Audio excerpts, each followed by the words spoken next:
Spud Webb was somebody who overcame the obstacle of height. That's true. Doug Baldwin has overcome the obstacle of Ooh. not being a prototypical wide receiver one. Thank you, Mike. That's a transition.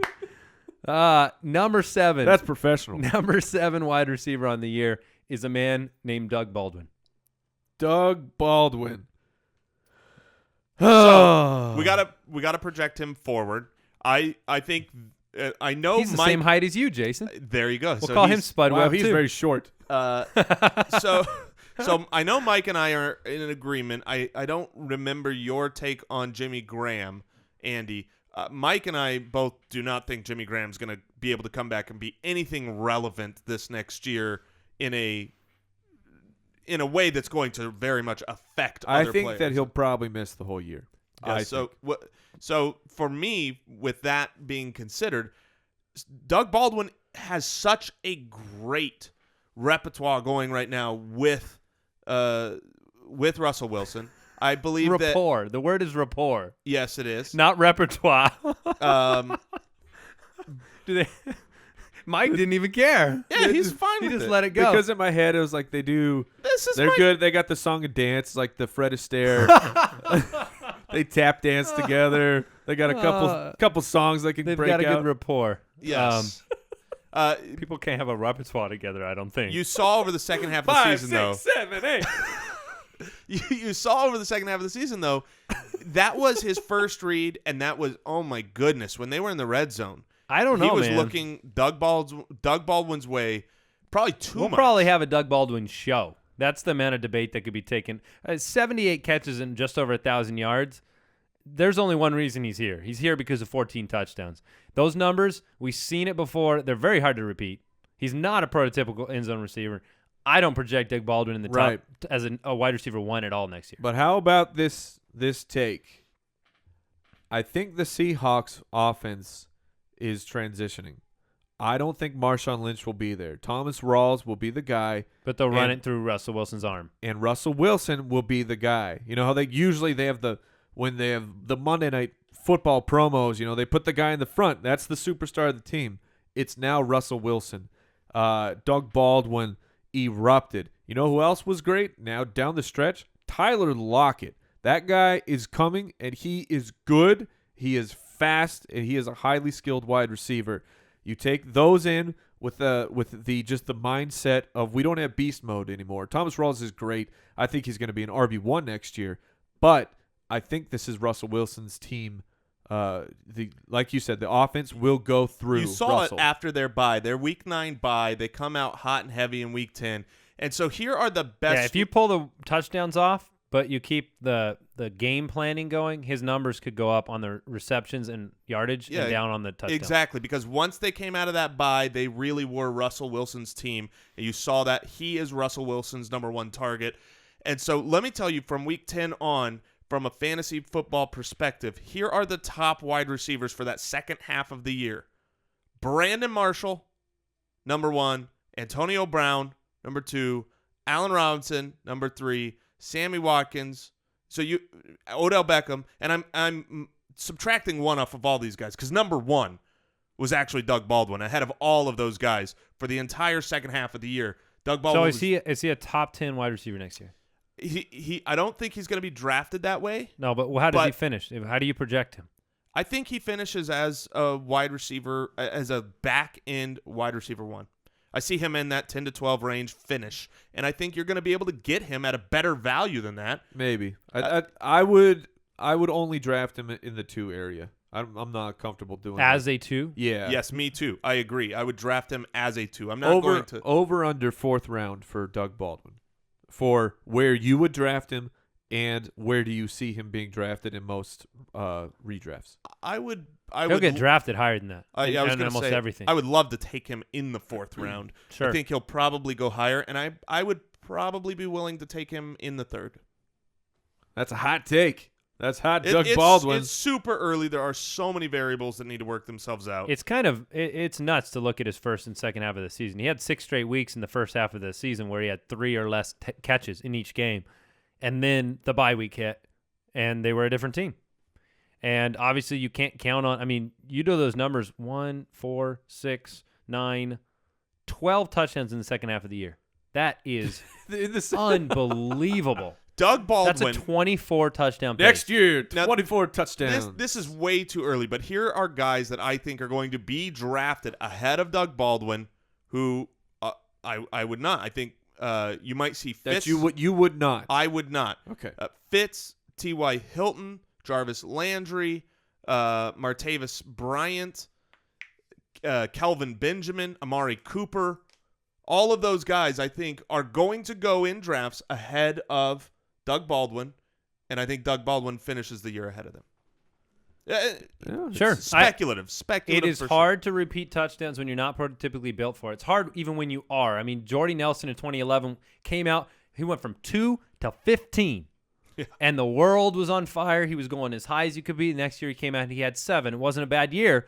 It's just really hard to do. Lockett, I don't see any talent reason why Lockett couldn't completely inverse the trend. You know, where Lockett's the better guy next year. That's the problem. You're going to draft Doug Baldwin, and maybe you should because he's the one looked at. But Lockett, why couldn't Lockett do the same thing? Absolutely, and that's why I think a myriad of combinations is why I think Doug Baldwin's going to go very low. I think you can get him in the 4th. And maybe I'm going to pay the piper on him too. I mean, it could happen. Those are some insane numbers in the second half. It's kind of like trading the stock when it's as high as it could possibly be. You just don't have, trying to buy the stock when it's at the very peak. He is buying it. How can you get better than what his second half year? Right. So if he's trading at that level, he was a penny stock. He was a penny stock. I just watched Wolf of Wall Street like 2 nights ago. Oh, is that why you said it was funny? Yeah. All right. So AJ Green is number 8. He was the guy when we were putting these numbers together that had the most surprising statistic to me of everybody, which was his consistency rating. He was terribly inconsistent. He was the 27th most consistent wide receiver. And, when you're talking about a wide receiver 1, he finished 8th. He was certainly drafted to be a wide receiver 1.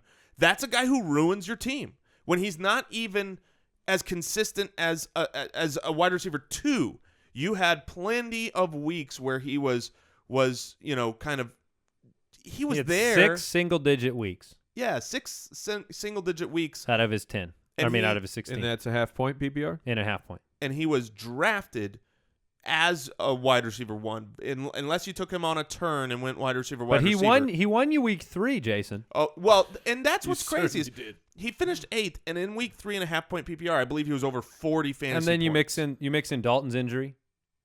Right, Dalton gets injured, but you also have Tyler Eifert. Tyler Eifert was the reason that AJ Green had such a up and down year because you could not rely on that red zone presence the way that they he's didn't still go amazing. to AJ And he's Green. amazing. He is fantastic. He's amazing. 10 touchdowns again. Double-digit touchdowns again. If you look at his career, I mean, he's done double-digit touchdowns in 3 of the past 4 years now. I mean, he kind of just does it every year, about the same average. He had 86 receptions. I'd take AJ Green ahead of Doug Baldwin. I'll tell you that. Yeah, that's very fair. I would as well. I completely agree that because of Eifert in the red zone, if I know it's a while back, you got to go to not this season but the season before. AJ Green that's where Dalton would look when he was trying to throw in the red zone. And that's now Eifert. So you have to adjust Green down a little bit. He's still a very, very high-end player because he's super talented. But I don't know if I would call him a top 5 going into the next year where AJ Green, that's where he usually is.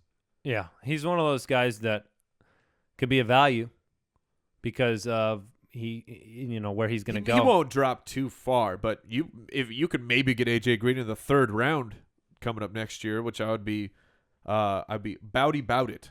Yes, bowdy bout it. Calvin Johnson was number 9. Hello. Hey. Are you saying that? I'm curious. Are you saying hello like that he like Adele or like Lionel Richie? Are you surprised that he finished that high or that low? I think both. That's what's so funny about this. It's like, I got so much flack preseason for having him outside my top 5 because he's, of course, Calvin Johnson. He finishes 9, and then I'm kind of surprised it was that high. That reminds me of Well, I'm surprised. That was the true reaction was, hello, I'm here. I'm still Calvin Johnson. I'm number 9, even though the sentiment and story got pretty sour about him. The team stunk. He stunk on and off. It reminds me of just a quick aside here. When I was talking to my daughter about, we were teaching her hot and cold, and she knows the difference between hot and cold. It's a couple years ago. So we said, okay, well, what do you call something that is not hot, but it's not cold? And she thinks, coldy hot. So Calvin Johnson was very coldy hot this year. Very fair. It was the opposite of Goldilocks, which is just right. What's funny is, so you had A.J. Green, we just talked about, as the 27th most consistent. And yet, A.J. Green only 2 times finished outside of the wide receiver 4, where he just completely crapped your team. Calvin had 4 games this season where he crapped your team, and he wasn't even a wide receiver 4. So that, I think, gives people a taste in their mouth of surprise. Of Coldy Hot. Yeah, of Coldy Hot. Of surprise when, he finishes still number 9 because he had, that Thanksgiving Day game and a couple games where he just went ham. The real question right now is his future. Is he back? Is he retired? Is he going to retire? Yeah. If he's back, give me Calvin Johnson next year. Now, what about the discrepancy between when he played top half teams and bottom half teams? He had a 5-point gap, which is one of the larger gaps that 5? I'm looking at 3. 3-point gap. 15 minus 12. Are we looking at the same 15 numbers? minus 12? Oh, yeah, you are correct. Jason, taking care of English and mathematics. Small-time mathematics. Nice repertoire you got. Thank you. I'm going to let you make some of the point, though. I mean, he was better against bottom Ds. You also saw another season that was cut in half. Matt Stafford was 19-2 or whatever it was, touchdown to interception ratio in the second half. Calvin ended up 10th in consistency because, in part, he gave you 3 basically week-winning weeks where he was dominant. He's still a red zone monster. You ISO him. When did they make the change? Sorry. To Jim Bob Cooter? Yeah. Because I'm going to look something up. I'm going to guess week 9 or 10. Okay. Yeah, I think it was at their bye, and they had the week 9 bye. So I think coming out of their 10? bye in week 10. Okay, I'll look it up from there. I'll look up how Calvin was versus. Yeah, that's basically what I was looking at too. Was Calvin Johnson? He had he had a 31-point week in week 12. He had a monster week in week 17. The offense was much better in the second half of the year, but I mean, he's Calvin Johnson. He actually averaged almost identical fantasy points Before when you cut the season in half. Calvin's a year younger than Marshall, by the way. Just for context in your head, even though you may see him, going down the road with his walker, he's 30. Well, but they've got very different weight, right? I would assume that Calvin's got a lot more pounds on him than Brandon Marshall. It can't be that. Brandon Marshall's very tall for a receiver, and I can't imagine it is. I'll look up Brandon. 236 for Calvin Johnson. I don't know why we're talking weight, but because what Brandon Marshall is he's 6'4". Brandon Marshall is he's 6'4". Yeah, he's very tall. Wow. 200. So the weight difference is 6 pounds. Well, the reason is because when you watch Calvin, when you just watch. This year you saw a little bit more lumbering, and you didn't see that at all from Brandon Marshall. The quickness was, I feel like, still completely there for Brandon Marshall, in and out of breaks, and certain games it didn't seem that way with Calvin. Okay, so outside of seeming that way, though, he ended up in the top 9. I think he had a bad offense for half the year. If he comes back with the same old coordinator, they're going to have the same coach. Calvin Johnson, the draft value? Yeah. I'm going to say yes. I will take Calvin over. I'll still draft Give him. me Calvin Johnson over Doug Baldwin. Ooh, that's a hot take. Give me Calvin Johnson. I don't like him over any of the other guys we talked about probably. I think the reason you think Calvin 149 targets, 88 receptions, 1,214 yards, 9 touchdowns. Is the commercial where he's shirtless in that commercial, and they put his the suit on him. You're biased. Yeah, because you've seen him shirtless. This one's gotten away from us. Andy shakes his head. So just tell me, where is he next year? I agree that if he's back, is he in your top 12?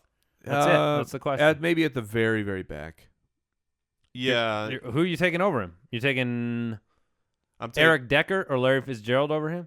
No, I would No, still I'd take still Calvin take Calvin over Okay. those. I'm just guessing. I mean, I don't have the list of names of who would be No, there. give me your locked-in Here's list a good today. here's a good name that I would take over Calvin Johnson.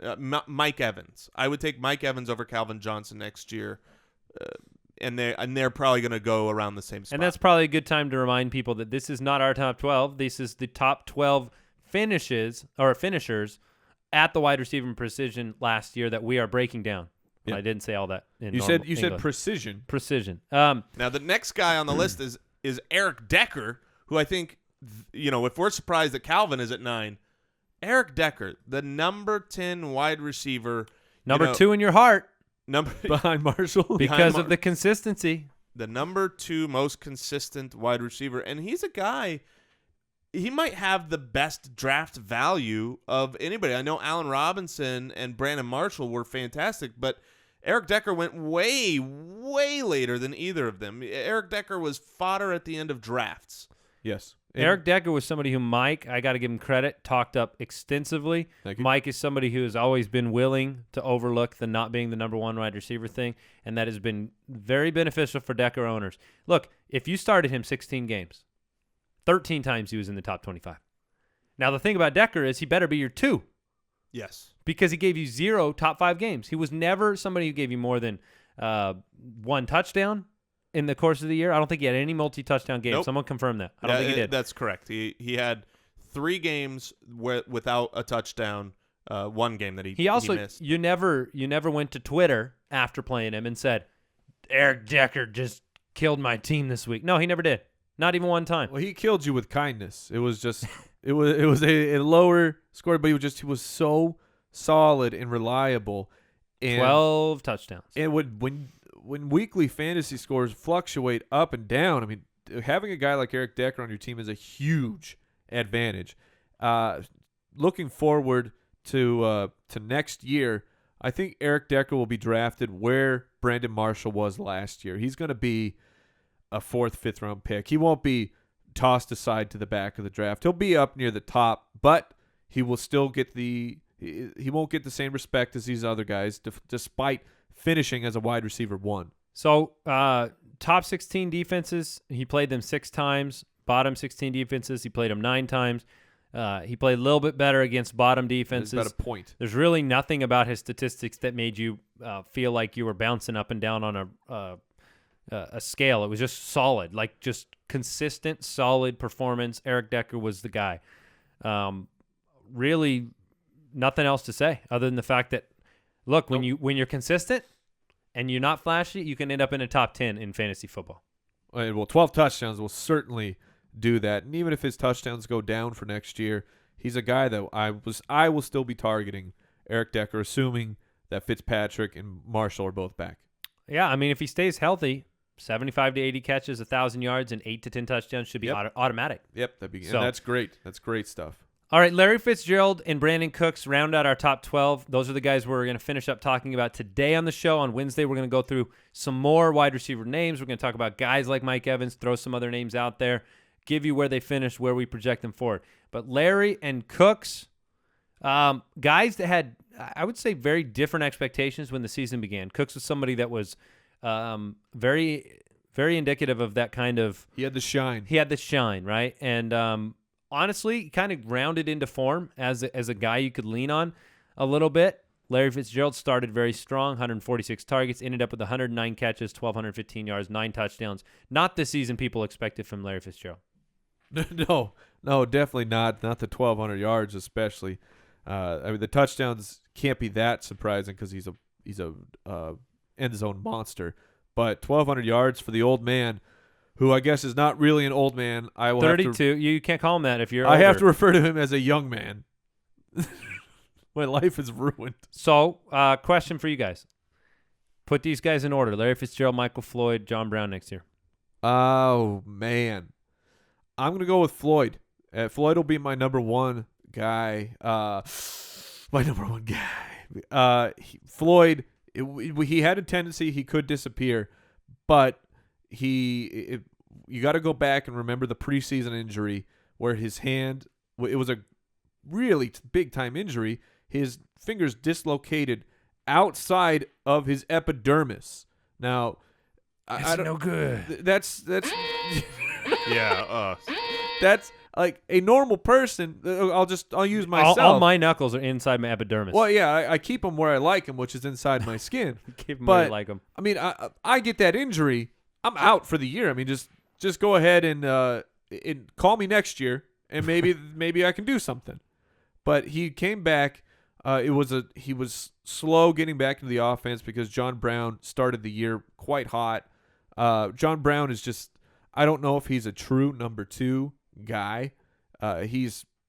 When you have the complement of all three, that's when the offense is really going. But Michael Floyd has shown flashes of being just spectacular. And Bruce So you Arians, take Floyd, and then you'd say Larry, and then you'd say Brown. probably that's probably how I Jason, would what do is it. your take on that? Yeah, I'm pretty much the same. I think Michael Floyd is going to be a beast. Michael Floyd, he had the, Arians, it's coach speak, but he came out and said he could have had a 1,500-yard year, and he kind of backs that up with the fact he ended the year with 5 out of 6 weeks of 100 or more yards. I'm with you on that. I think Floyd's the guy to own. Now, Larry, he'll probably be overdrafted based on these numbers. Yeah, probably. And the name and numbers mixed together. The split of top 16 versus bottom 16 defenses, Larry beat up pretty good on the 17 a game half. versus 11 against top half. Yeah, I mean, more yards, much higher percentage of touchdowns. So I think Larry will still be a usable fantasy guy next year, but you can't expect this year. You can't expect a wide receiver 1. All right, so let's talk about Brandin Cooks, and then we're going to get into the mailbag, answer some listener questions before we close out today's show. Brandin Cooks, he's somebody who's not built like a number 1, He's like typically. he's like John Brown to me. He's like John Brown. Deshaun Jackson's another guy that you could compare. So just because you're not built that way doesn't mean you can't put up those kind of numbers, obviously. But he's also somebody that you can't really, when it comes to touchdowns, you don't know exactly what to expect, and so the consistency's not there. He finished 17th in consistency despite being 12th on this list. He had 5 games outside of wide receiver 4 range where he just killed you, especially if you drafted him high and you said, Brandin Cooks, go be my number 1. And he said, how about I don't even perform inside the top, 48? Brandin Cooks, I'm going to make a comparison just to see what you guys think. His season this year reminded me of Jonathan Stewart, where you're 4 weeks into the season and people are done. Like, I saw Brandin Cooks on waiver wires. I saw Isn't that funny? saw Jonathan Stewart on waiver wires, which is just a reminder. You cannot give up completely on a player after 4 weeks. I know that's 25% of our fantasy season, even a little bit more, but you can't give up on a player after that short of amount of time because he started pretty bad, but then he hit a really hot streak when Drew Brees really got it going. And Brandin Cooks, if Drew Brees is going to be good, Brandin Cooks is going to be good. 8 of his 9 touchdowns after week 7. Boom. So- there you go. That's a huge number. Big difference. So going forward, do you expect better things for Cooks than he did this year, or similar? Because one of the Similar is where I'd concerns I put him. have is, he has about a 5-point discrepancy, and this time it's legit. Okay, Drew Brees between- destroyed bad defenses, which Exactly, and speaks that's to the this. correlation. And against those top defenses, he didn't do too well. So I don't know how much I want to invest in Brandin Cooks. Look, if you ask me Brandin Cooks or Doug Baldwin, I'm going to take Brandin Cooks. They're very similar guys. One's 5'11", 189. One's 5'10", 189. Cooks has Cooks way is more 22. speed. Cooks is 22 years old. Yeah. So that's a very young age to be, you look at Julio, best season, breaking out. 27. There's a lot to like about that team staying, Peyton's back, Breeze is back, Ingram will be back. There's a lot of reasons why you like Cooks on an offense like that. I think I would take the shine of Cooks over the surprise of Baldwin. Maybe I'm going to be alone on that. I probably will be on draft day. No. I think on draft day, Cooks will absolutely go ahead of Baldwin. You do? I do. wow. I do not think I that. think By Baldwin- the time the season rolls around, I think people are going to sour on Baldwin, and the shine of the young age on Cooks is going to be hot. I wish I Personally, could don't know what's waterbet better. you. It's just so far away. I know, but just on the ADP. this time, even though it's so far away, it's going to close so quick, and that's what I So love. in other words, ADP bet? Oh, yes! Our first. Water bet. So let's Wow. just decide right now. Then, Mike, you can write it up. Wow. A month before draft. Let's Is just that say when- August 1st or August 1st is fine. all right, August August 1st. 1st, you think that Cooks will be ahead of Okay. Baldwin, and I Yes. think Baldwin will be Hold ahead of on. Cooks. Off season. I got to write a whole new tab what- in here. Off You know what season sucks bets. about these bets? Why Seattle goes off and they sign, some bigwig receiver or something, or vice versa. Yeah. That's so, all right. So Doug Baldwin, you have Doug Baldwin, No, and Jason has. No, I have No, that's correct. Oh, I Jason believe has that Doug Brandin Baldwin will be drafted ADP. ahead of Brandin Cooks, and Jason ADP believes Cooks will be versus- drafted it's ahead. just so ironic because I think you probably should draft I know. Baldwin We're ahead, saying it like and the you opposite. think